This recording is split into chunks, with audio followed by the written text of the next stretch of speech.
What's up, guys? Eddie Barco here with the Nebula Music Podcast, and today I am bringing you episode number, drumroll, 2. Thank you guys so much for checking out these episodes. There's definitely a lot more to come, but today I am very excited for today because we have the one, the only, the very fashionable Garret Goodwin. That's right, Carrie Underwood's drummer. I can spend hours talking about why he's amazing, but I'm going to go ahead and let him do that. We're going to talk a little bit about how he got started with drums, how he got hooked up with that gig, and how he uses his motivation to continue pursuing other projects and new ideas that he gets. So, let's not waste any more time. Let's dive in. All right, hello everybody. Thank you so much for joining me on this episode. Today I have the pleasure of interviewing the one, the only Garret Goodwin. How are you, man? What's up, man? I'm doing good. Thanks for having me. I look forward to chatting with you guys. Of course, man. I mean, if you guys have been living under a rock or you guys are not aware, Garret Goodwin has been the drummer for, this little artist that I'm not sure if you know her name, but I think, how do you pronounce her name? Carrie Underwood? Something like that? Yeah, something like that, yeah. He is the drummer for Carrie Underwood, the one and only. Dude, you lay down some very, very fat grooves whenever I see all your videos live. But, before we even jump into it, how are you, man? Why don't you catch us up? What have you been up to? What's new? Yeah, man. I appreciate the kind words. I'm good, man. I'm actually right now in the process of... I just moved into a new space, and I'm building out a new studio spot for that, for lessons, for clinics, for recording, and just doing a lot of that. Really focused on that right now, and it's kind of a slow touring year, and so just really focused on that right now, and it's been awesome. It's been good. That's crazy. Are you building the studio yourself, or do you have like a team, or did you plan it out, or how does that work? I'm working with a producer in Nashville, Justin Miller. He's a Berkeley graduate, and he knows his stuff a lot more than I do when it comes to tuning a room, I guess you would say, is the technical way to say it. But just getting the room sounding good. It's a naturally good sounding room to record drums, but there's so many things that goes along with that. So yeah, he's helping me along the way with that, and we actually have a drum sampling library together nice. As well. So it's a perfect place to expand that as well. So we're really looking forward to it. Was that the Nashville set that you released a couple months ago? Yeah, Nashville Sampling Co. And it's I released a library, and we've got some. We've had 2 since then.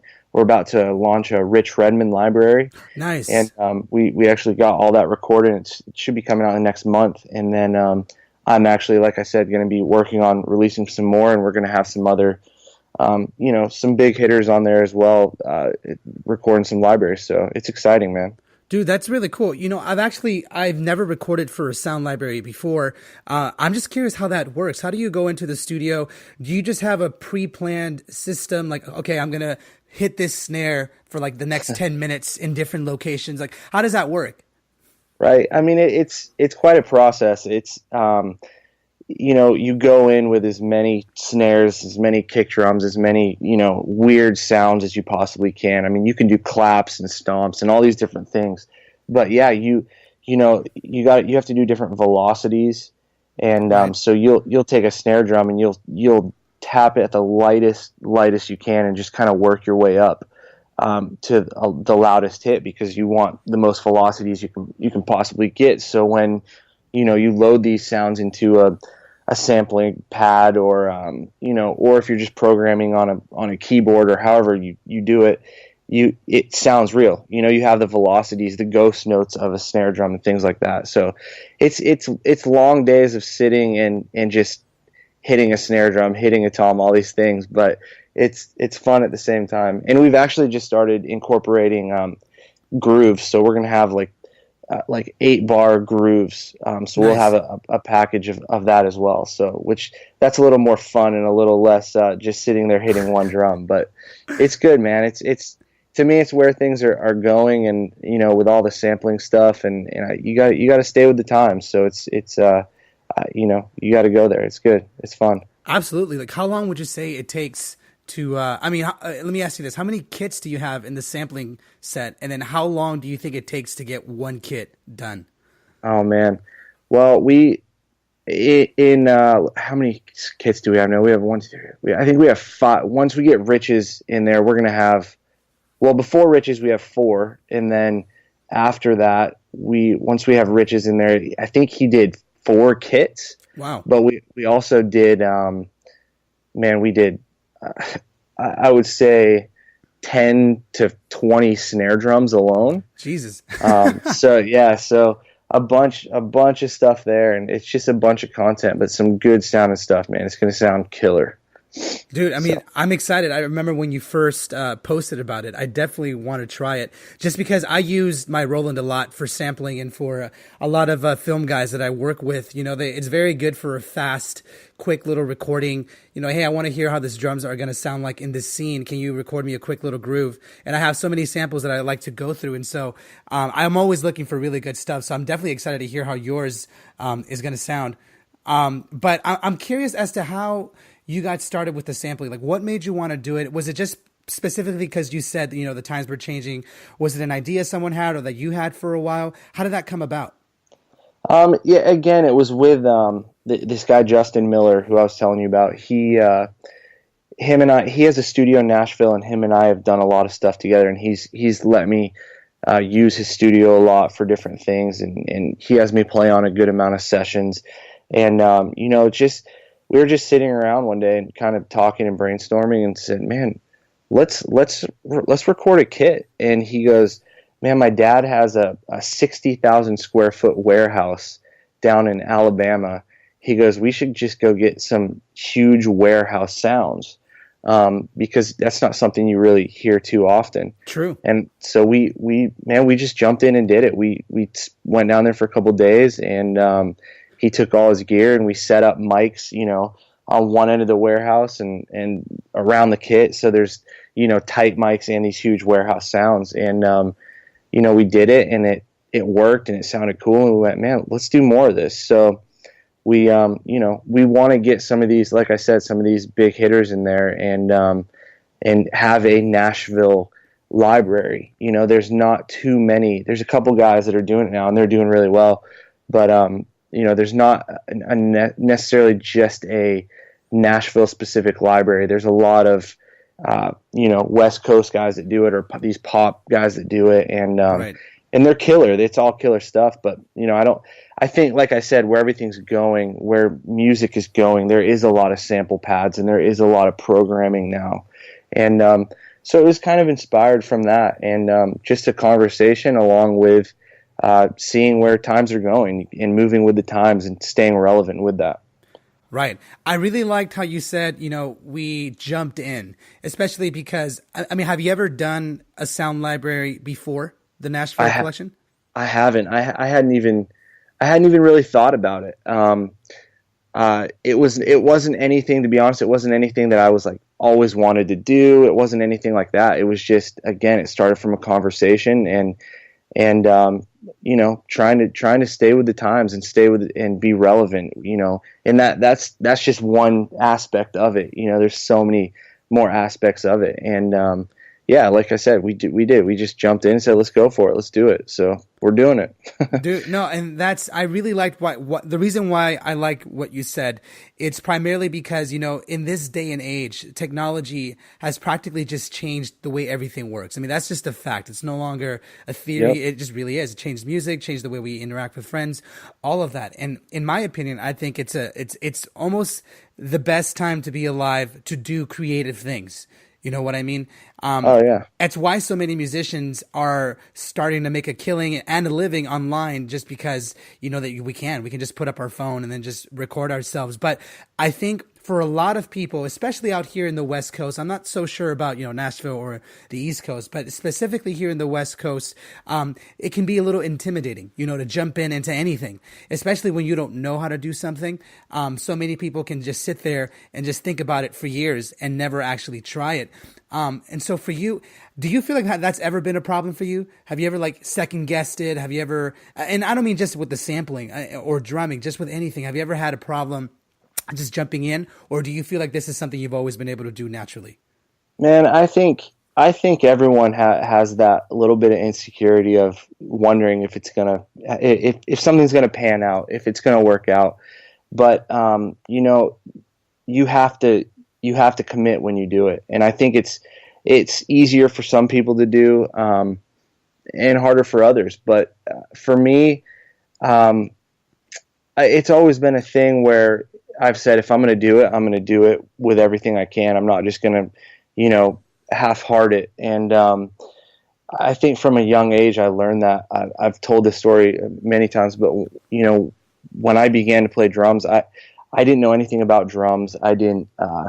I never was taught anything. I didn't have family members that played music, and I said, I want to play drums. Mom and Dad, can I get a kit? Can I get some lessons? And they said, yeah, absolutely. So I went and took one lesson from a local teacher at a store, and I went back the second week, and the teacher looked at me and said, "You'll never be a drummer." Damn. He said, "Don't worry about coming back." And I was 10, 11 years old, and in that time it bummed me out, man. That's all I wanted to do. I just wanted to play drums. I didn't know anything about it, but I think from a young age, even though I didn't realize it at the time, that really taught me it taught me a lot. And that goes along with the question that you asked. It's I wanted to do it, so I did it. I did it anyways, even though that one person told me, you can't do it. Don't even try. And that pushed me, whether I realized it or not, even from a young age. And I've kind of taken that lesson and applied it to every aspect of my life. And I've gone, you know what? I don't care if someone says I can't do it. I'm going to do it anyways. And so it's always been like I said, it's not easy necessarily for anyone just to jump in and do it. But that's the way to do it. You have to go for it and go for it with everything you can.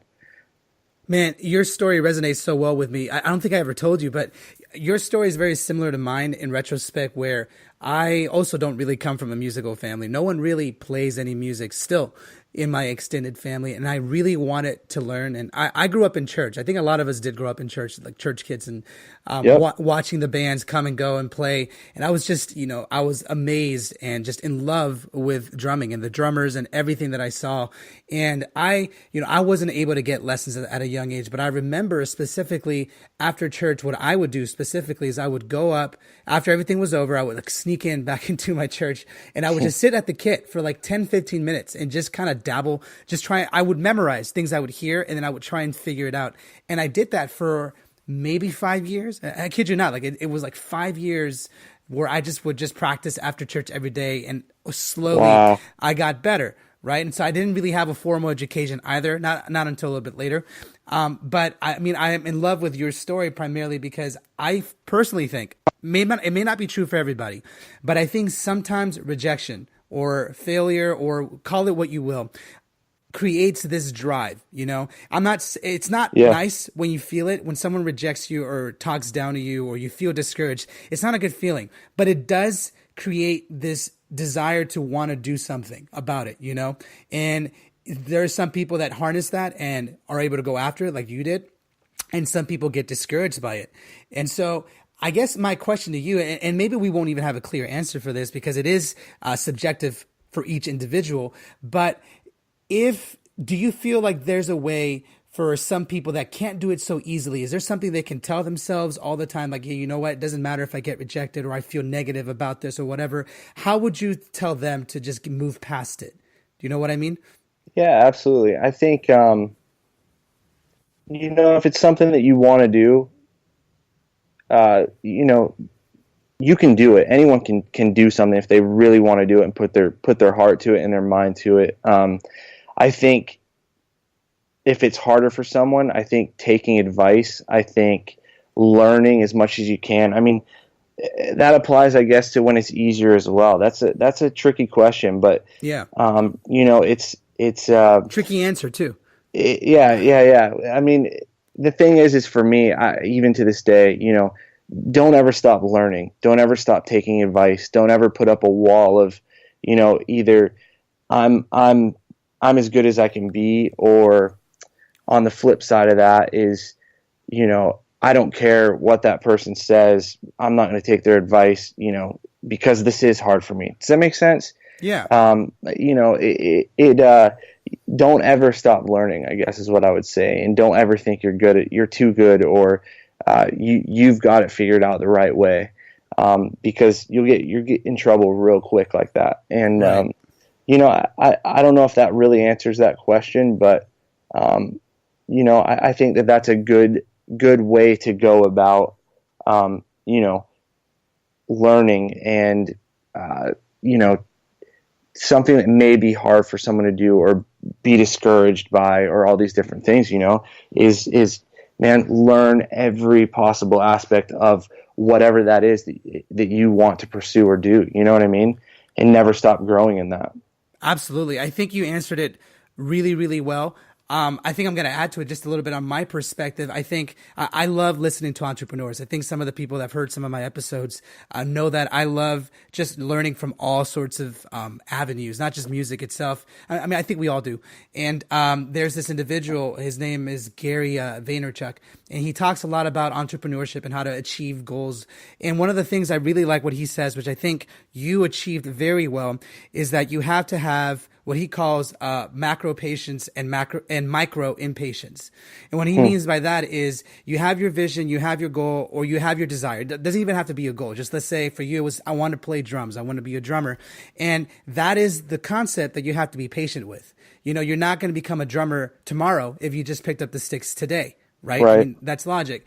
But you have to be aggressive on your every day to day. You can't just sit down and let it happen or get discouraged or anything. If you want to be a drummer, you got to put in the work. So every day you pick up those sticks for 30 minutes and you work at it. And slowly over time, the macro view of it all, you become that drummer, or you become whatever it is that you set yourself out to be.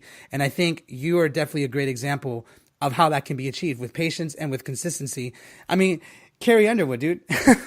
I mean, there's like no better story of being, told that you cannot be a drummer, and then you go to play with arguably one of the biggest country stars, or just stars in general, to ever live. And so I commend you for that. And on that note, let me like get out of topic a little bit here. I want to know how it started with Carrie Underwood, if I can ask. Like, how did that come to be? Yeah, man. I mean, it's just being in the right place, right time, meeting the right people, networking, connections. I mean, it obviously playing and being a good player is the base of it all, but there's so much more in the music industry than just being able to play, because there's a million guys that can play drums in Nashville or in LA or New York, but there's so many more aspects to that. And that's being a good person, not being cocky. There's all these little things that come along with it. And for me, I was pretty new to town, and I was young, and I met and the right few people at the right time, and was in the right place at the right time. I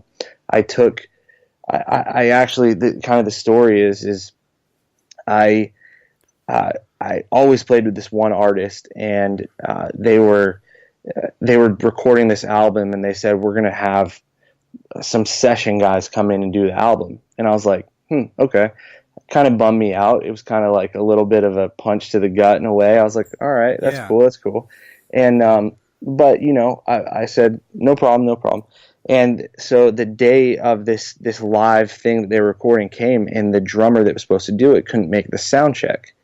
And so I get a call saying, hey, can you come just do the sound check? The guy can't get there till later tonight to do the gig. So it was a little more of like another jab, like just come do the sound check. So it was a little bit, again, hard again, but I went and I did it. And the bass player and the guitar player that were on the gig, which were these pretty big, well-known guys in Nashville, started talking and said, what are you up to these days? And I told him, and one of them said, I may have something that could be cool for you. And the next day I got the call for the tryout for Carrie. And it's like, it's crazy, because if I didn't go do that one thing that I really didn't want to do, and I really didn't want to do with a good attitude, I probably would have never gotten that tryout. So that was another life lesson of, having a good attitude and doing doing it with a good heart, and if you want to go industry wise, doing everything you can possibly do, playing every gig, taking every gig, all those different things that put you in that right place and give you that opportunity to then use your talents and in those things. So it's crazy, man. It's crazy how it all falls into place. Absolutely. So you're not cocky at all then, huh? Oh man, I have my parents, man. My dad still calls me to this day. It cracks me up. He says I'll be talking or telling him. He goes, don't let it go to your head. Like literally, I'll never forget since I was a kid. Like that was his thing. Like don't get cocky. And so I've had that engraved in my brain every day, which I'm happy. I love that. And another thing with that is I had guys when I was young that I looked up to, musicians and different people, and they kind of there was always this little bit of maybe arrogance about them or different things that I actually used to always say, if I'm ever in a position or if I ever have any kind of platform with music, I don't want to be that way. I don't want to be that guy. Because it always bummed me out. I want to be the guy that wants to help every kid or every young guy, and that goes back to the story of my first drum lesson as well. So it's crazy how it all ties together. But yeah, man, you got to keep your head on your shoulders no matter what. That's so cool. If I can ask, I believe when we've talked before, you and I, and you have a nonprofit or something that you do to help kids, right? Absolutely, yeah. It's called Know Me, Love Me. It is a nonprofit. We send backpacks with educational material to orphanages and kids in need all over, and it's trying to help break the poverty cycle in some of these places where there is no jobs and things like that. And we've actually in the Dominican we set up where we've created these jobs where these women actually have jobs and they're making these backpacks that cool. We actually give away and sell and all these things. So it's pretty cool, man, to see. It's like that's what life's all about right there. That's the good stuff. So yeah, man, know me, love me. Know me, love me. That's amazing. How did that get started? I mean, it's fantastic. How did you get the idea? Quick summary, if you will. Yeah, my brother, actually not at the time. It was not my brother-in-law at the time, but he's my brother-in-law now. He was a good friend at the time, and he would have a funny story to say about that. But I married his sister. There you go.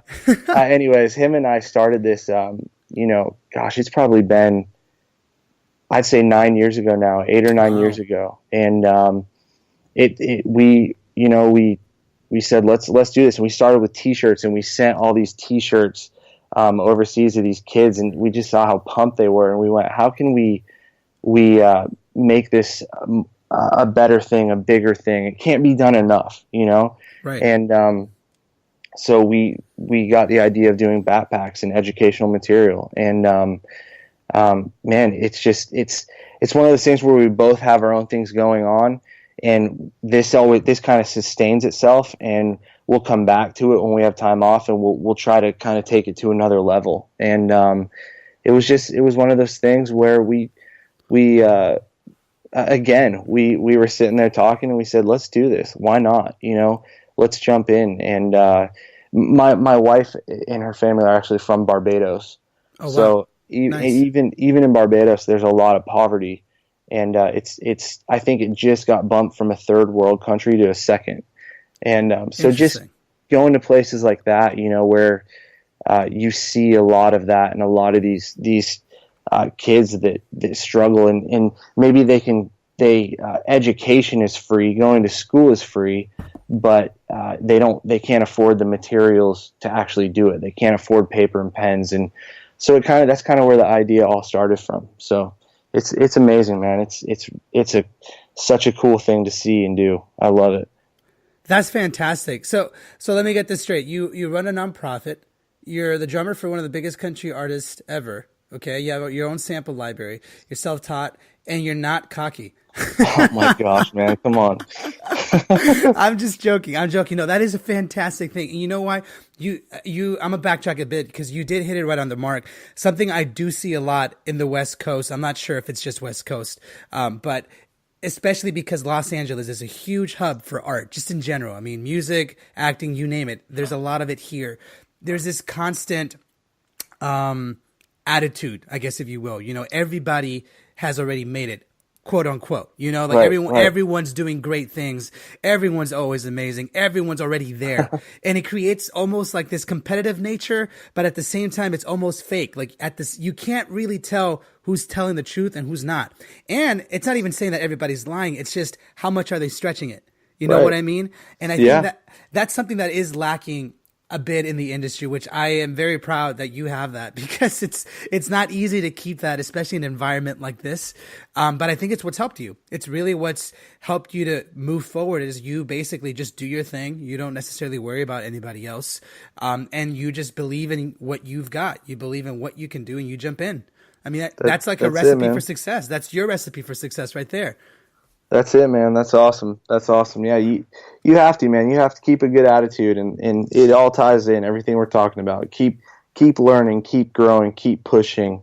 You know, that's how it works. You gotta, no matter what you're doing, you know, with what I do, I look at it as I love it. I love what I do. I love what I get to do, but I also look at it as it's my business. You know, I look at all this as my business. Social media, you know, giving lessons, doing clinics, all these different things. It's like you gotta keep pushing. You gotta keep working towards you know, goals. You gotta have goals. You gotta set the bar high. So yeah, man. Absolutely. I mean, I think you hit it right on the mark. I'm going to backtrack just a quick second, just because I'm still very curious. Forgive me for being really curious.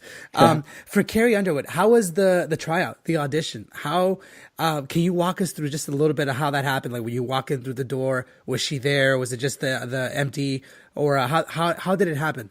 Yeah, man, it was just me and the MD actually.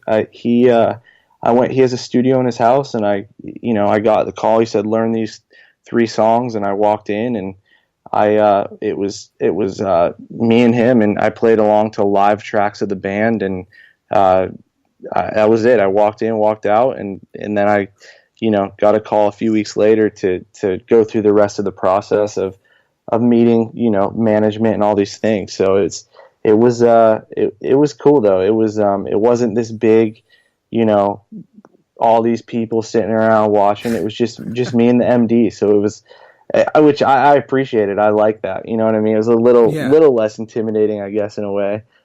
So yeah, man, that's kind of how it went. That's pretty cool. I mean, honestly, a lot of auditions tend to be a little bit bigger than they are supposed to be, in my opinion. They're exactly like you described. You walk into a room and there's the band and there's like 50 people sitting there with notepads, and you're like, is everyone here even like judging me? Is that like your mom? Right, like, you know what I mean? It's crazy. So I'm actually your story is interesting, because I've actually never experienced that before. I've never gone into an audition and just sit down with the MD. That's probably the best way to do it. So I would say, man, kudos to you, man. I mean, that's awesome. And so how is it like to tour with Carrie's band? Man, it's awesome. It's been almost 10 years for me. It'll be 10 years in June, and it's cool, man. It's such a good group of guys, and such a good group of musicians, and it's, you know, again, for me, I'm kind of the young guy. I've always been the young guy, and all these guys are dudes that have been doing it forever, and so every time I get to sit down and play music with them, I'm like, man, what am I doing? Like, and it's such a growing thing, because I learn so much every time I sit and play with them, because it's just they're on a different level, and it's amazing, man. I'm so lucky to get to play with them, and it's a good group. It's like a family, man. It's really cool. It's a really, really cool group of guys, and a really cool thing. Dude, you guys are done touring for the rest of the year, right? Or for this year? Yeah, we have we have some Opries and festivals and things like that, and but yeah, it's a pretty slow year of just doing a lot of that kind of stuff, summer festivals and Grand Ole Opry and all those things. So yeah, it's good though. How was it intimidating the first time that you played a pretty large stage. I mean, you guys play for a lot of people usually. Was it a bit of a jump? Have you ever played for that many people with your other groups, or was this pretty much like going from a club and then the next day or the next gig was pretty much, 20,000 people? Was it like that, or how was the transition? When I was young, I did some pretty big church conferences and things like that. But, the band that I was in right before I started playing with Carrie was a band called By the Tree, and it was a Christian band, and we toured around and did a lot of good stuff. But you would show up and you'd never know if there was going to be 10 people there or 1,000 people there. It was always different. So I'll never forget the first Carrie gig. We were on the bus and it was a festival in Canada, and wow. We were bussing up there, and I was just hanging out with everyone. And I said, how many people do you think will be there tonight? You think you think it'll be a pretty big crowd or what? And they all just kind of laughed or smirked, and I was like, okay, whatever. And we show up, and it's this festival, and gosh, there had to be 40,000 people there. Just this huge festival in Canada. And it was a funny thing, but it was I'll never forget going on stage that night and looking out and going, this is cool. Like this is going to be fun, But after so many people, you can only see so many people anyway. So after that, it's just kind of, 1,000 or 10,000 is kind of the same in a way. And for me, playing for less people is more intimidating than a big group of people. So true, absolutely true. Yeah, but it's fun, man. It's crazy. It's definitely been a crazy 10 years and cool experience, and got to see and do so many amazing things. It's been awesome. Any time, I'm sure this has happened to you, but I'm curious to see how you handled it. A couple of times when I've played a couple of festivals, my in-ears sometimes have gone out. Has that ever happened to you in the middle of a show and you're just freaking out or having to figure out how to keep everything going? Because I believe you guys use some sort of backing track, right? Or just a click? Yeah, we do. We have some, there's some loops and a lot of these shows all run on a grid just with, right. This last tour was moving stages and this whole, it's got to be timed. It's got to be timed. Yeah, everything was all timed together. So there's been a couple things. I was actually on this last tour. I was hardwired. I had a hardwire pack, so I didn't have to worry about interference or anything like that. But there was one night where the bass player, he walked behind me and he ripped my ears out of the pack. Oh, jeez. And I'm sitting there going, I couldn't figure out what was going on at first. And then I realized, and I'm looking at him like screaming at the top of my lungs to plug it back in, and I'm going, oh my gosh, there's no way. Like, there's no way I'm still on the click or whatever. And but he finally got it plugged back in, and it was right on, and it wasn't anything, no substantial train wreck. So it's fun, man. That you just got to roll with those things and laugh about it and not freak out and stress out, or that's when you get in trouble. That's when you and no one knows. You know what I mean? No one knows. No one had any idea. So it's fun. You got to laugh about it. Dude, I mean, I think you handle it really well. I can, in the heap of a moment, every time, sometimes it's easy to get a little scared or frightened as to what the outcome's going to be, especially when there's a mistake or like in your case, it was something that wasn't in your control. It's so easy to be like, oh my God, oh geez, what am I going to do now? I'm so going to lose everything. But you kept your cool. And I think it's not easy to do, definitely not easy to do, but probably the ideal thing to do, because it allows you to think clearly, think of the best course of action, just keep going, right? That's it, man. That's it. Awesome. What about, this is just like another quick little side question, because I'm just genuinely curious. Your kit, dude, I love your kit. You have like a 24-inch kick, if I'm not mistaken. 26. I'm using 26 right now, yeah. Right. That gigantic beast of a kick drum, which I absolutely love. Sounds just so boomy. Your snare, though, you tilt it away from you, right? You do the bottom tilt? Or, I do. I'm not sure what it's called. I do. Man, it's comfortable for me. I grew up everything was real flat, and I kind of lean over the drums. So when I'm sitting there and the stuff's tilted away, it feels pretty flat to me while I'm sitting there. And then I get up and look at it and I go, what is wrong with my kit? Like, what is everything looks like it's about to tip over. But it's comfortable. It works for me, and that's what I always preach, man. It's like, if it's comfortable, if it works for you, do it. And you're not hurting yourself, then do it. So yeah. When did you start tilting it away? Did you like tilt it slightly, and then over time you just kind of went all the way? Yeah, I mean it's been a few years, man. I've done it for the last 10 years for sure, and again, I've always gone in there and gone, okay, I want it to feel flat. So when I'm sitting there, it feels pretty flat, and it's just where my arm lands. It's where it's kind of how my throw is, and where my throw lands, and it feels right and makes sense. So yeah, I like it. And you use traditional grip, right? No, I don't. Oh, you don't? Oh, no, shoot. that's what everyone says. So you definitely play traditional because you tilt it away. But no, man, I played. That's cool. No, I mean, I'm trying to picture it because I've seen you play before.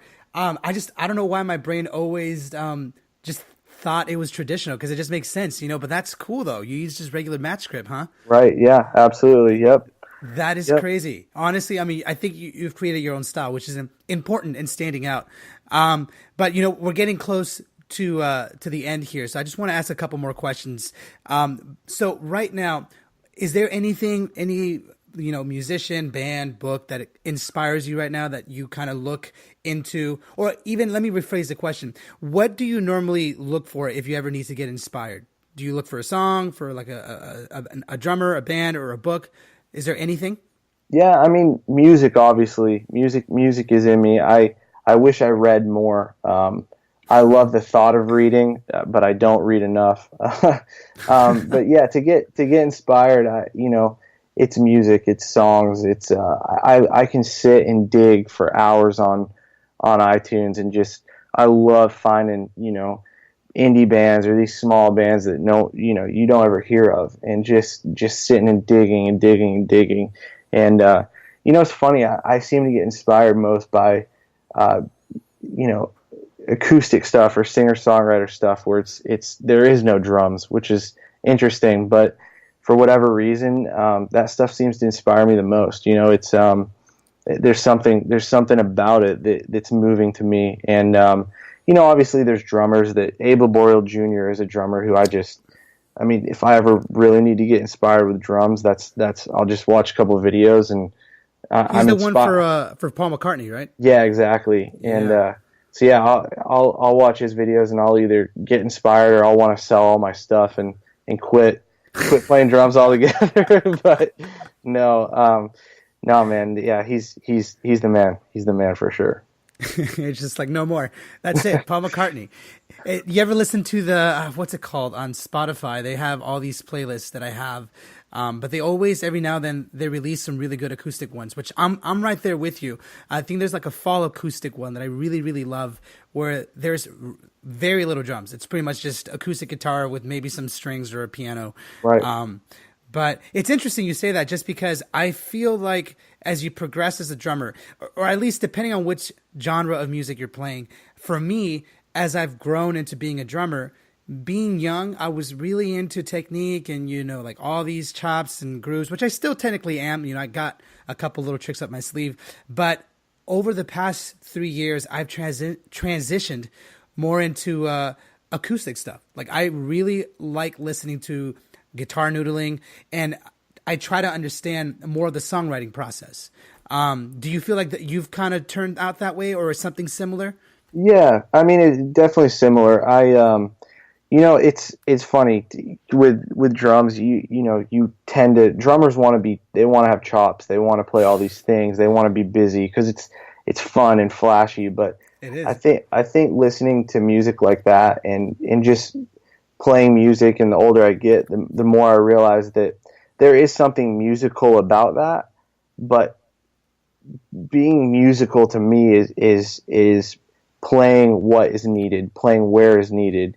That doesn't mean overplaying. That doesn't mean being a one-man show. That means being musical. It means complementing what's happening with the rest of the band and the rest of the music. So That's something where I think listening to things like that, it makes me think more musical, or makes me think a little bit different and go, okay, maybe this doesn't need drums, or maybe all this needs is a kick drum or a shaker or a tambourine hit every now and then. Just instead of going, okay, I've got to come up with the most complicated, busy, groove or whatever that might be.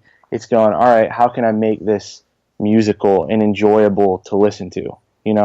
So I think that's what it's taught me more than anything, for sure. Absolutely. I forget what the interview was, but Ringo Starr, for example, I absolutely love Ringo, love the Beatles, I love all that stuff, and they were talking about how Ringo, he's a pretty good drummer, but he wasn't like a drummer's drummer. You know what I mean? Right, He yeah. basically grew up playing with bands like in garages and stuff, and he didn't consider himself a drummer per se. And there's this argument that the Beatles wouldn't have been as huge, or at least their music wouldn't have been as catchy if Ringo wasn't on the drums. And by that, I mean, they take a song like, what's it? I'm completely blanking out. The one that goes dun dun dun dun dun dun dun dun. Yeah. Come Together. There you go. I don't know why I couldn't remember that. But for example, that song, you give that to any drummer at the time, most likely they come up with some sort of groove or some sort of thing to do. But he didn't do that. He heard it and decided to add some toms and do that very riff that we all know, which is just a not drummer thing to do. Most drummers wouldn't do that. And so to me, it's just fascinating when you really hear a good band or a good song, how well the drums mesh into everything, almost to the point where you can't even really tell that the drums are there. That's when it's very musical, in my opinion. Absolutely. And I think, well, actually, let me ask you this. When you first started playing for, say, Carrie, or maybe even before, were you a busy drummer? And then you transitioned more to a song-driven drummer, if you will? I never was a very busy drummer. I think I was busier when I was younger, but I was never into that. I was around the right people in church. That I remember one time a bass player that I looked up to looked at me and said, simplify your kick drum pattern. You want to simplify what you're doing. You're trying to make it too complicated. And I think I took that at a young age and applied it with all of my playing, and went, I just want to make this feel good. I want to lock in with a metronome and make this feel as good as I can. And so I think at a young age, I started to realize that I don't need to. What I want to do and what I want to be is, again, musical, and I don't need to be able to do all this stuff. It's cool to be able to do, but I don't even want it. I don't want to be tempted by it. I don't want. Right. You know what I mean? I want to. Again, I will still, to this day, I will sit with a kick drum, snare drum, and hi-hat, and sit with a metronome and just play a groove at different tempos and just try to make it feel as good as I can and lock it in as good as I can, because, again, man, that's what's musical, and that's what's going to get you gigs at the end of the day, not being able to do some crazy solo, Absolutely. Yeah. So, yeah. Definitely hit on the mark. Well, let me ask you just one or two more questions. I want to, because this whole podcast was born out of the desire to help people wanting to move their career forward, primarily through social media. One of the things I love about you is that you have a pretty good Instagram presence.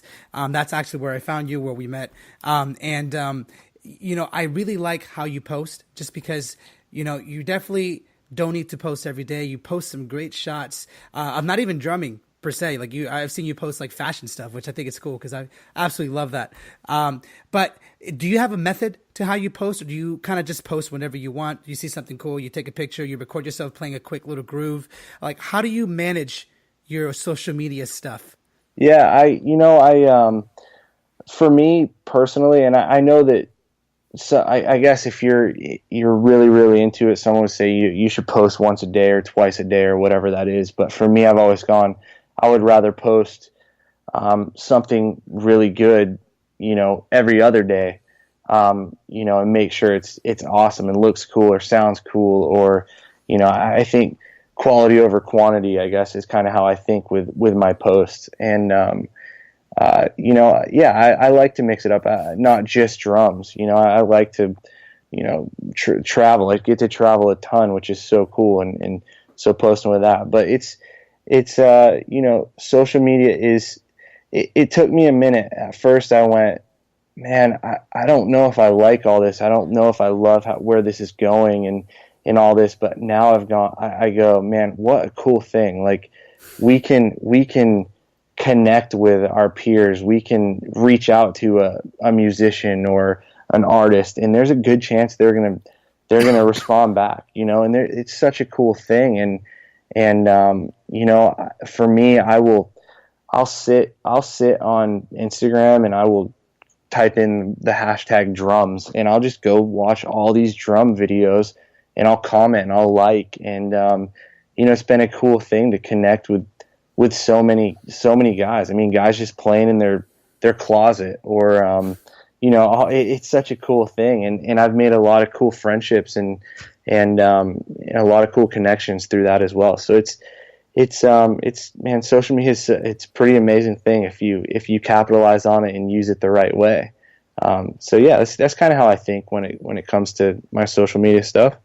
Absolutely. I mean, do you feel like social media has helped your career at all? Absolutely. Yeah, absolutely. I mean, with lessons and clinics and coaching and things like that I do, I have guys that come to me that I've kind of coached and just stayed connected with over the years. And there's guys that are in town now in Nashville that are on pretty substantial gigs that honestly, it was through me looking at drum videos, liking, commenting, and just started talking back and forth. And for whatever reason, something I said inspired them a little bit. And now they're in Nashville on a substantial gig. And it's like, that's the coolest thing in the world. I mean, you asked me if you think it's helped my career, but I'm like, I love helping these other guys too. So it helps in the sense of connecting and lessons and getting the word out there. And, if I have a clinic in Portland, I can start posting about that. And there may be people that show up, which before it's like, it would just be in the area of word of mouth or whoever's going to get it out in that area. So yeah, man, it's cool if you can use it the right way. It's such an amazing tool. Absolutely. Absolutely. And would you agree? I mean, I think you already answered the question, but would you agree that it's almost necessary in today's music industry standards to have some sort of social media account to back up your playing, or almost as your resume? I do. Absolutely. I think I'll give you an example. I got a call the other night from a guy saying, hey, we're having tryouts for this group, and we need a drummer that can just come in and be the drummer. And he said, do you know anyone? And I said, absolutely. And, he didn't want resumes. He said, can you just send me, their social media so I can see a video or two just to know that they're cool to come in for the tryout. And so it was such a funny thing, because I was sitting there, with a bunch of guys that I know, just sending over to these social media accounts. And there was a couple guys where I texted him. I said, hey man, I'm trying to get you on this tryout, but you don't have any drum videos. You don't have anything online that anyone can find. And even one guy, he had like a couple videos, but they weren't done well. And for me, I go, man, you've got to get like even if it's one video of yourself that's online that someone can go see and go, dang, he's a killer drummer. I'd love to, use him, or I'd love to have him on my album, or, you know what I mean? So yeah, it's definitely, in my opinion, an important thing these days. Quality over quantity, like you said. Yeah. And it's interesting just because, the one thing I've been discovering by talking to all you guys is just everyone has a different pattern or a different way of doing it. It's absolutely true, because there's people that have different goals, different schedules. I've mentioned before how there's some people that have full-time jobs and they also do this on the side, or vice versa. This is their full-time gig kind of thing. And I think it's about finding, your voice through it, but also making sure you put in the work to make it quality work. because no one, especially nowadays, in my opinion, now that social media isn't necessarily a new thing, it's been around for a couple of years, the quality has increased immensely. It's no longer just webcams. Now people are using really professional equipment to do stuff online. So it's almost competitive. Like, you've got to at least put some effort into making it better than what you had before. I'm not saying you have to go make a movie, but it's put in the effort to make it better quality. And I think you definitely agree with that. Absolutely. Absolutely. You nailed it. Awesome, man. Well, you know what? I really do appreciate you taking the time. You're always so busy, and you're busy doing really great things. You're busy not being cocky, which is an amazing thing in this industry. And so I guess, before we end this, is there anything else? I mean, I'm pretty sure you've already said everything you wanted to say. You're a very inspiring drummer and individual. Is there anything else you'd like to just leave the listeners with, something that inspires them? If, like, for example, those drummers that that you try to get an audition to, that need to get stuff online, to need to get going on the stuff that they want to do, that they need to jump in. Is there anything you want to leave them with?